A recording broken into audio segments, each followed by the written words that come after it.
আরো কর্মসূচি আসবে। আপনারা বলতে পারেন এই তো অমুক দিন ঢাকায় গিয়েছিলাম, অমুক দিন কর্মসূচি পালন করেছিলাম, আবার আজকে কর্মসূচি চলে আসছে, আজকে যাব না। না, এটা হবে না।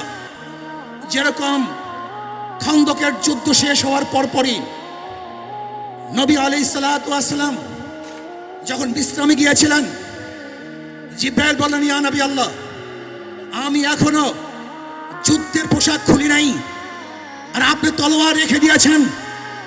না, আমাদের সমাপ্ত হয় নাই কাজ। বনু কুরাইজায় মার্চ করেন সেই ক্ষুধার্ত সাহাবীরা যারা দুর্বল হয়ে গেছিল খন্দকের যুদ্ধে, সেই অবস্থা আবার বনু কুরাইজায় মার্চ করেছিল, তলোয়ার ধরেছিল, বনু কুরাইজা অবরোধ করেছিল, ওদেরকে চিরতরে গোটা দুনিয়া থেকে স্তব্ধ করে দিয়েছিল।